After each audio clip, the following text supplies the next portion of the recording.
Hello, welcome to another video of Code Snippet. So this particular video is a continuation of last video where we have started looking into Spring transactions. So in this particular last video, we have seen how transaction internally works. We have also seen the actual examples of transaction over here. So the prerequisite of this particular video is to go ahead and check that particular video. So in this video, we are explicitly going to dive inside transaction managers and we are going to get familiar with transaction managers, both declarative and programmatic approaches we are going to look into. So let's get started, sit back, relax and enjoy the show. Right, so this is basically the Spring Boot roadmap that we are following over here. And here we have Spring transaction video, which is kind of part 1 where we have understood Spring transactions and looked into internals of it. And in this particular video, we have seen Spring transaction and transactional annotation basically. We have seen critical operations, we have understood what is transaction, right? We have seen acid properties as well. After that, we have actually seen the examples and we have understood how the transaction works internally, right? After that, we had this particular agenda for our future. So in this particular video, we are going to go through transaction managers, right? So both programmatic and declarative approaches we are going to look into. Before that, we will understand what is transaction manager, which is very, very important aspect inside your Spring framework or when it comes to using a transaction inside your Spring application, right? So transaction managers, right? What is transaction manager now? So transaction manager is basically a core component in your transactions, right? It is responsible for managing your transactions. It is responsible for getting your transaction, committing and rolling back your transaction, right? So all the transaction operation, your transaction manager will handle inside Spring, right? We will understand this particular transaction manager hierarchy first, right? So transaction manager inside Spring is basically an interface, right? So it is a parent interface. So in order to demonstrate, I will open this particular diagram over here. On the top, you have your transaction manager, which is kind of an interface. Okay. It is kind of an interface which do not have much things. It's just an interface, and your platform transaction manager interface extend this particular interface, right? So platform transaction manager is again an interface which extends your transaction manager, right? Which will have 3 abstract methods. So it is interface. So the methods will be abstract and it will have 3 abstract methods. Which methods it will have? Get transaction, commit and rollback. So these 3 are basically methods which are present inside platform transaction manager. So what we can do, let's go to code and let's quickly check for platform transaction manager class. So as you can see over here, platform transaction manager is kind of an interface that we have which extends transaction manager. If you go inside transaction manager, it do not have anything. It's just a parent. It's just a parent of all the transaction managers. So it's basically a parent transaction manager, right? And your platform transaction manager extends your transaction manager, right? And what platform transaction manager will have? It will have 3 methods, 1, 2, 3, right? Now if I scroll down, as you can see, first method is get transaction, right? Second method is commit and third method is rollback. Only 3 methods, nothing else. So other classes which are going to use this particular guy, platform transaction manager, should provide the implementation of your these 3 methods. Now that particular implementation is provided by this abstract platform transaction manager.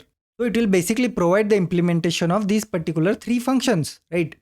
Where inside this particular class, abstract platform transaction manager. So if I go inside that, so there should be the implementation inside this abstract platform transaction manager, and let's try to find it quickly. So as you can see over here in this abstract platform transaction manager, we have get transaction method, right? This is kind of a overridden method which is coming from your platform transaction manager, and the implementation is kind of provided over here.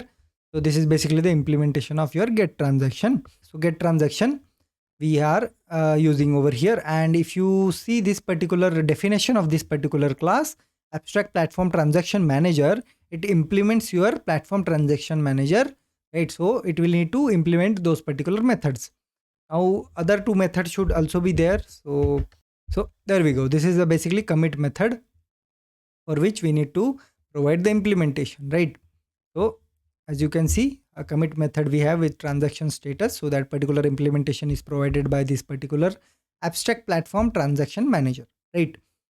So these particular methods will be used when we actually use transaction inside your Spring framework, right? And there should be rollback as well. There we go. So this is a rollback method for which the implementation is provided by this abstract platform transaction manager, right?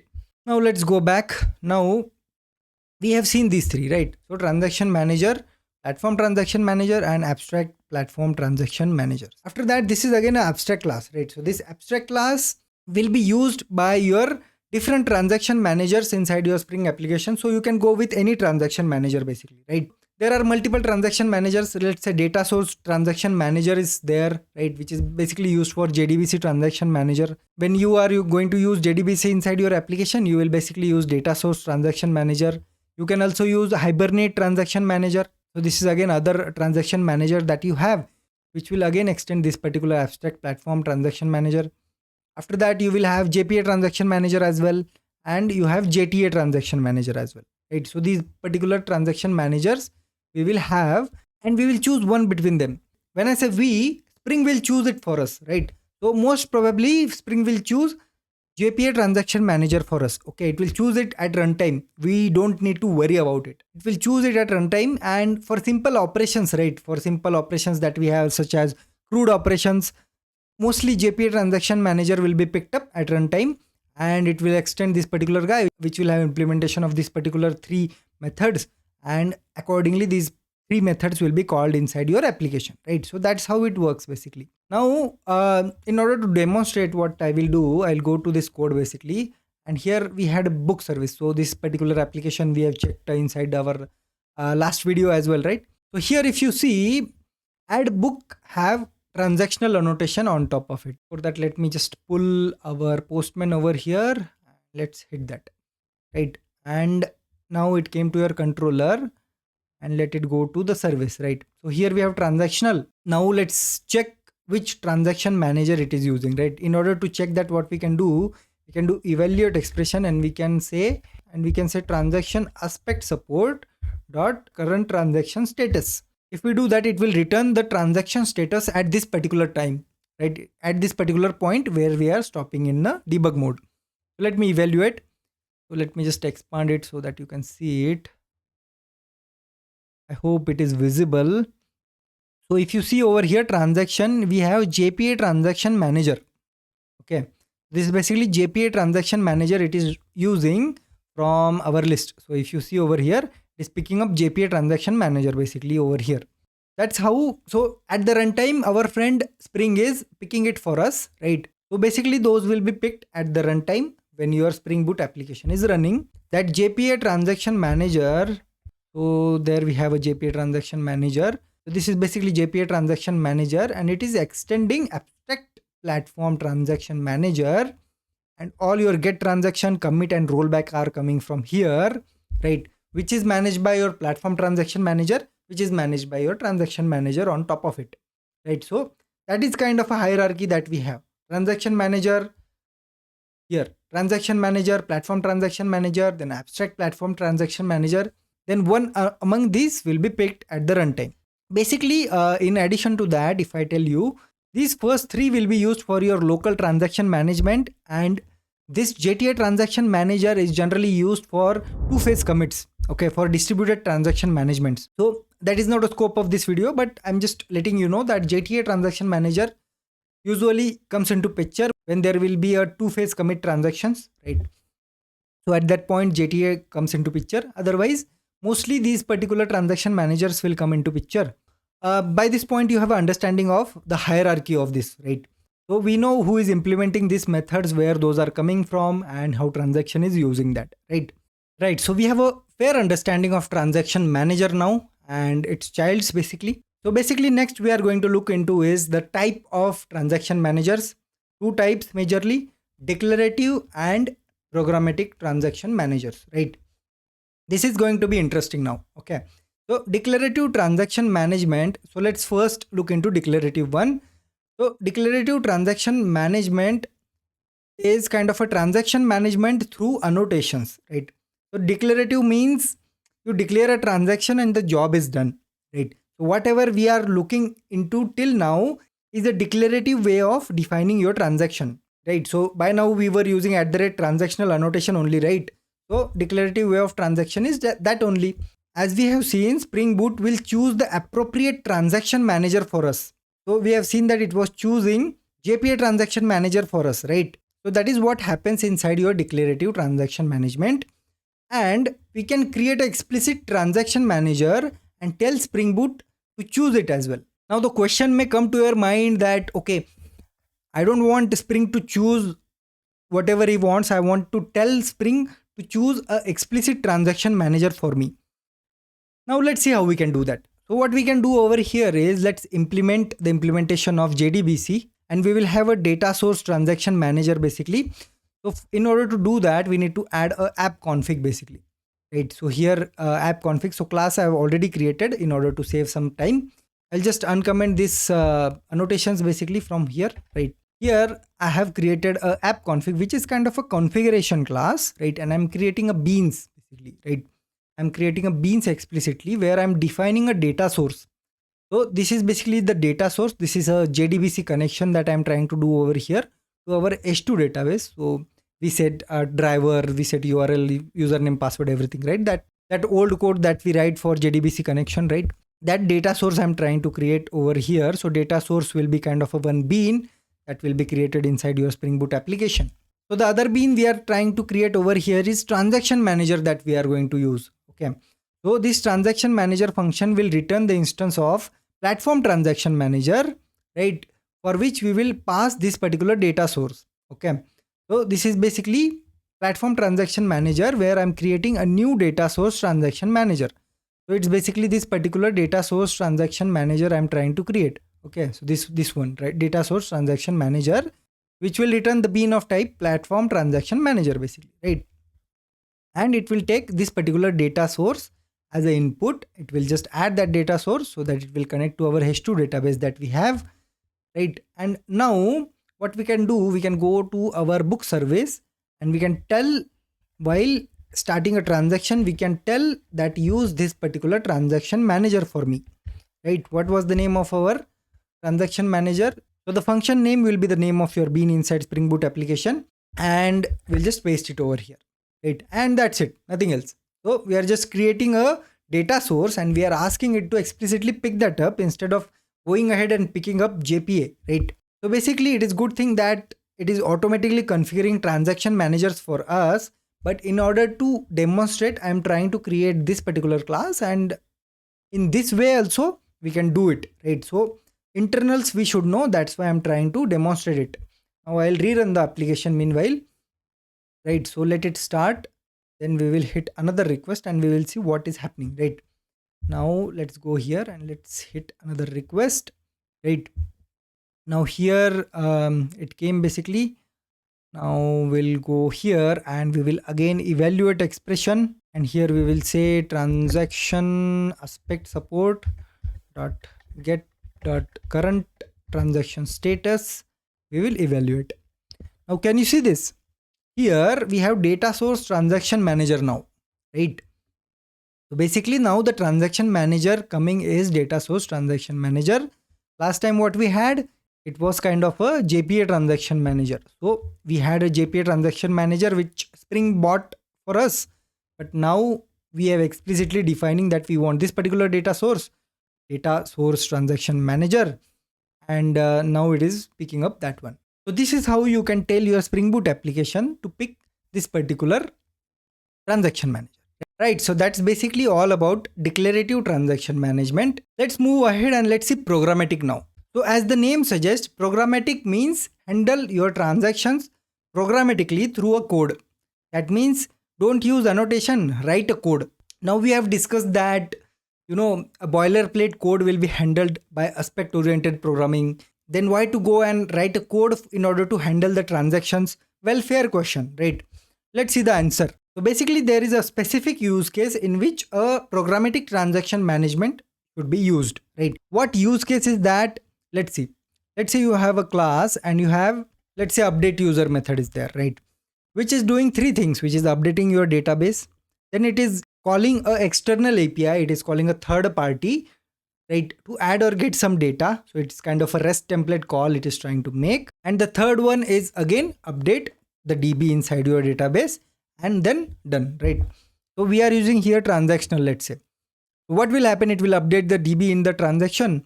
Then it will do an external API call, right? While it is making an external API call, it will go and hit the call and keep waiting for the response, right? Meanwhile, your database connections and everything is there. Your application is holding that particular connection because it kind of connected to DB, right? Let's say the call took 1 second, 2 seconds. So for that particular time, the connection is not released, right? This particular function is holding that one. Now, when you scale your application and put it in production, there is such cases where your connection is not being released quickly, then that can be the bottleneck. So this particular operation can be a bottleneck for your application, right? So in such scenarios, we should not make a use of transactional, rather we should do a programmatic approach, and we handle those operations explicitly. So that is when programmatic transaction managers comes into picture, right? So it's basically flexible, but it's difficult to maintain, right? So you basically need to write some code in order to do that. Now there are two approaches for your programmatic transaction manager, right? So programmatic transaction management, two approaches we are going to look into. So first one is straightforward. So let's jump back to code. And here I have two classes, first programmatic approach and second programmatic approach. Let me open first one. Here I'll uncomment this component in order to create a bean out of it. Now here what we are doing, we are creating a variable. So this is basically platform transaction manager, and here we are injecting it by using a constructor injection. So this is basically the constructor injection, right? So if you're not aware about dependency injection, you can go ahead and check the video on that. I have created the video on that already. You can go ahead and check that. Constructor injection. So this particular transaction manager will be injected at runtime, and from where this transaction manager will come from, it will again come from our app config here. So this is basically the transaction manager that we have created from our data source, right? So that will be injected over here. Now what we can do over here is, let's say this is a function that we have and where we need to perform an operation. What we can do over here is we can get the transaction from this transaction manager. So this is an instance of platform transaction manager now, which is coming from app config again. Okay, from here if you see, if I go into get transaction, then this is again that particular method which is defined by your platform transaction manager. So if you check over here, your platform transaction manager had three methods, right? Get transaction, commit transaction, and rollback transaction, for which the implementation was provided by this guy, right? Abstract platform transaction manager. Now what we are doing, we are directly calling these methods, and at the runtime, those methods basically will be resolved from abstract platform transaction manager, right? This guy over here. So this will return us the status, and after that what we will do in the try block, we will do all the operations that we want to do, right? After that we will do transaction manager dot commit. Again, the commit is a method which is coming from this particular guy, platform transaction manager. Again, if there is an exception, we will call the rollback, which is again inside platform transaction manager, right? Now instead of Spring handling it, we are handling it on our own. We are calling the methods of platform transaction manager directly over here and putting things in the transactions. Now what we can do, let's call this function somewhere. So inside our controller, what I will do, I'll just auto wire this. So first programmatic approach, I have created the variable and I have auto wired basically. So this is again a dependency injection, constructor dependency injection, right? So what we can do here is, let's say in add book, what I'll do, I'll just call that particular method. What was it? Update user, right? So that we can see what is going on, right? So I'll add a debug point over here. I'll go inside and we already have that, right? Debug point. So I'll just start the application. Let's see what happens, right? So our application is started. Now let's go ahead and hit this API over here, right? So we came to our controller, update user. Now here if you see, it came inside your update user. Now if you can see over here, this is a transaction manager which is coming from our app config, right? So this particular transaction manager.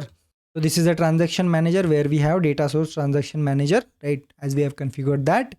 And here it will start the transaction. So I'll do get transaction, which will start the transaction. Now if you see the status, it will say that data source transaction manager is there, right? And the transaction is basically started. Then you will do your operation and then you will commit the transaction and the job is done, right? So that's how it works basically. So this is how we can add a programmatic approach inside our Spring Boot application. Now you will say again, this is a boilerplate code, right? This commit, rollback and everything is boilerplate code, right? So that's when a second approach comes into picture in order to take programmatic approach, right? So let's jump into that. So in that, you don't need to call these get transaction, commit and rollback methods directly. Rather, you can make use of transaction templates. Now let's move to second approach. So here also I'll remove this component, and here if you see, I'm making use of transaction templates now. Okay, transaction template. If you go inside transaction template, while constructing a bean, it will just take a platform transaction manager. So what it will do, it will have a execute method, right? And in the execute method, what it will take a action to perform. So this transaction callback will be your task. So the method you want to run, right? So let's say I want to update a DB, then that particular action will come over here, right? How it will send, we will see. And what this will do, it will handle that particular stuff for us. We don't need to call this get transaction and everything explicitly. So that particular code that we have written in the first programmatic approach, same kind of code you will see over here inside transaction template. So as you can see, it is calling transaction manager dot get transaction, then it is doing that particular operation inside doing transaction. So basically that action it is performing, that means it is executing the code like this we have executed, right? It is kind of executing that particular code, and if there is any exception, it will just roll back, right? Rollback also, it has added some code, and it will just do transaction manager dot rollback that we have did in first approach, right? Transaction manager dot rollback. So it's just that it is handling stuff for us. We don't need to handle it explicitly. So that way we can save boilerplate code as well. Now here what we are doing, we are creating an instance of transaction template, and we are doing a constructor injection again. So transaction template will come and will be injected over here. Now from where this transaction template will come, again we'll go back to our app config and we will uncomment this. So this is basically the transaction template that we can create. So it's a bean that we are creating, and here we are passing this transaction manager basically, which we have created, and this particular transaction manager will be passed inside this transaction template. So we were discussing about the constructor, right? It will take the instance of transaction manager and perform kind of transactions by using this transaction manager. All these method calls and everything it will do by using that particular transaction manager. Now this implementation, let's go through it, right? So update user. Now here what I'm doing, so this is basically the callback that we are creating. Why we are creating this callback? Because this guy wants it. Our transaction template wants the callback, right? So it's an input basically to execute method, right? So callback is the task that you want to create. Now what task we want to create? We want to execute this particular task basically. So how we are doing this? We are doing this by using lambda expression. So here what we are doing, we are just executing this task inside this particular transaction callback, right? And we are just returning the status. So there will be a task created in this particular variable, and what we will do, we'll do transaction template dot execute, and while we do execute, then all those things will happen, right? Now what we can do over here is we can make use of this guy as well. So let me go to the controller and add some code over here. So in a similar way, I also have added a second programmatic approach class over here, and again I'm doing a constructor auto wiring over here. And here in the add book, before this guy, what we will do, we will just call the second programmatic approach dot update user method, and let's restart our application in the debug mode. Right, so our application is started. Now let's go ahead and hit this particular API again. There we go. Woo, we forgot to add debug points. So let's go back and add debug points again. And rerun this one. So what I will do, I will just hit this particular request again, and it came back here, and now it is waiting for us. Now let's move ahead. Now if you see over here, it is creating a transaction template for us. Inside that we have that particular transaction manager, which is data source transaction manager basically, which we have passed to it, right? So it's kind of a platform transaction manager that we have passed. Now it will just go here. So this DB operation task it will create, which will have kind of this particular operation to perform. And let's put a debug point inside execute as well, and let's see what is happening over here. So as you can see over here, now it came here, and now it is starting a transaction here. So whatever we explicitly did in first programmatic approach, now this template is doing it for us. now it is doing things in transaction. Now by using this particular function, it will just execute that action, and at the end it will just commit that particular transaction over here, right? And if there is an issue, it will just roll back.